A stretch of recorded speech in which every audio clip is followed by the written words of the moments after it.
Sun Probe! Oh, this is an episode that's so exciting. It takes place, I imagine, sometime after the events of Perils of Penelope, because it's the same rocket and the same scientist that was, you know, being fueled by that new process with the seawater being turned into fuel that was explored in Perils of Penelope. And now this Sun Probe, I guess having finally perfected that, recipe, manages to send the Sun Probe up off into space so it can take like nuclear samples of the Sun. Unfortunately, it gets caught in the Sun's gravitational pull, meaning that Thunderbird 3 has to go up and save it. Very exciting, because this is the first space rescue. I like this one because we see Alan in command of a rescue for the first time, because we're doing this in space, which is something we don't see, because Thunderbird 3 is very much a rarity in this series. Yeah, apparently Jerry Anderson didn't find space rescues that exciting, which I think is mental. I think I would have loved to have seen more episodes with Thunderbird 3 in.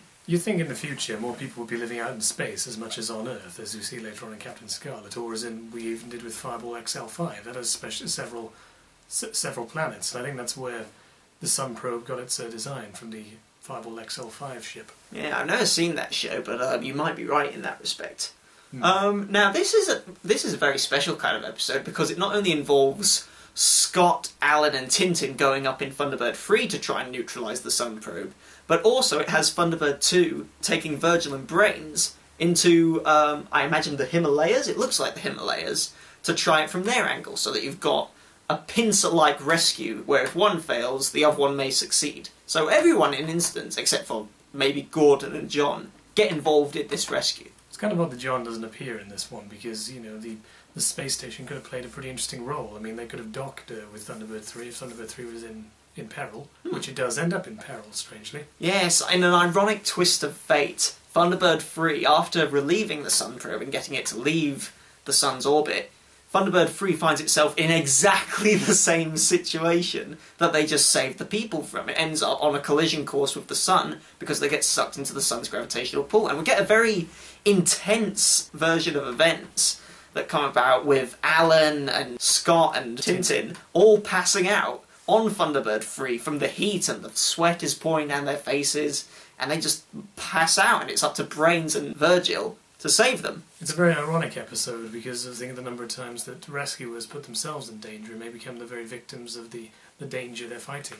And an unlikely hero is born in this episode as well. I just forgot to mention, Brains spends most of this episode tinkering with his new invention, a autonomous robot named Brayman. And, he teaches him very simple stuff, like solving equations, playing chess, and when they accidentally take him into the Himalayas instead of their rescue equipment... Brayman! Oh, no! Virgil, we brought the wrong box! It's all down to Brayman to sort the problem out, come up with some kind of mathematical equation that they can use to transmit to Thunderbird 3 to get it to slow down. I wonder if anyone's tried to actually solve the very equation Brains asks. What is the square root to the power of 29 of the trigonometric amplitude of 87 divided by the quantitative hydraxis of 956 to the power of 77? I don't know. Don't ask me. What do you mean you don't know? If any mathematicians watching this think they know it, give us a shot. My brain hurts. Me too. So this is a very spacey episode, which is nice, because it makes a change from stuff on Earth, and it goes to show that there are problems in space as much as there are on our own planet. The space effects are really good. The how they managed to do the sun and the fire effects with that was a very impressive special effect. And not only have you got all of this space environment, but you've also got the Himalayas environment with lots of snow and sleet and stuff. So it's a very, it's a diverse mix, I would say, of different sets and environments. It's also pretty interesting to see Tintin involved in a rescue. I mean, she's been in rescues before, but this is the second time you see her wearing her Thunderbird uniform. You see her wearing it last time in The Uninvited, very briefly, when they go off to save Scott from the desert. But this time she's actually there and she's actually taking part. She's actually operating a computer.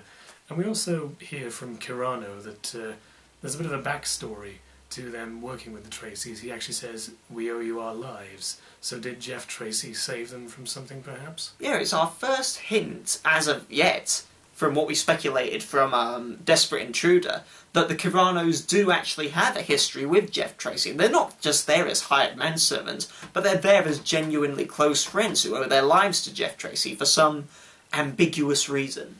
Perhaps he saved them before starting international rescue, and maybe that in theory, or in our theory, is what formulates the idea for international rescue.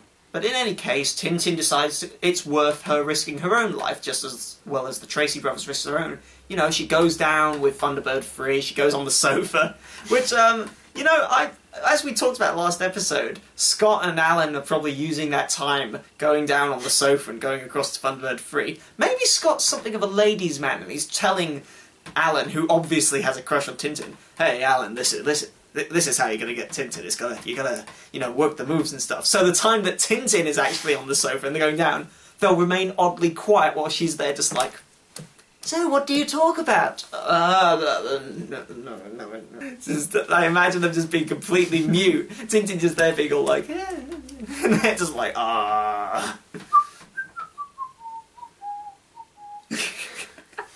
No, it's a great episode, you know, with the exception of the, you know, of Gordon and John not being in it. I would have liked to have seen them involved, because then you would have got the entire gang helping out. But really, it's a great episode, and, of course, the unlikely hero at the end of it all, and I guess the person the episode technically belongs to, is Brayman. Because you see him winning at chess against Brains, which he couldn't do to begin with, and he worked out such an amazing equation, which I just wonder if is actually possible, or was it just something Jerry Anderson came up with on the spot? Yeah, and he saved the lives of 3 of the International Rescue members. It's funny, do we even see Brayman in any future episodes? We might see him kicking about in the background somewhere, but I don't know if there's any... I'm sure he does turn up somewhere, but I don't think he plays as big a role as this time, perhaps. Ah, well, that's a shame. He's proven his worth. It's also interesting that they invented another word here, which is solar naut. So, like, these men of astronauts going towards the sun. Maybe they specialise in the sun, so it's just like aquanaut, astronaut. But anyway, that was Sun Probe. It was a fantastic episode, really intense and exciting, just as, you know, I imagine the characters, very intense moments. But, yeah, great episode all round. One of your favourites? Yeah, I'd say so, because Alan was my all-time favourite Thunderbird character, and I always thought Thunderbird 3 had... I think maybe because Thunderbird 3 was so neglected, I wanted to see so much more of it. Well, that should be it from us. Stick around for the next episode. I'm not sure what it is. I think it's... Oh, yeah, I know. It's another episode that involves the cursed Fire Flash from Trapped in the Sky. What is it about the Fire Flash that keeps going wrong? I don't know, maybe there was just so much potential to it that they would go back up in the sky so quick, and maybe they just fix it too fast. Well, either way, we'll wait and see with next episode. FAB. FAB.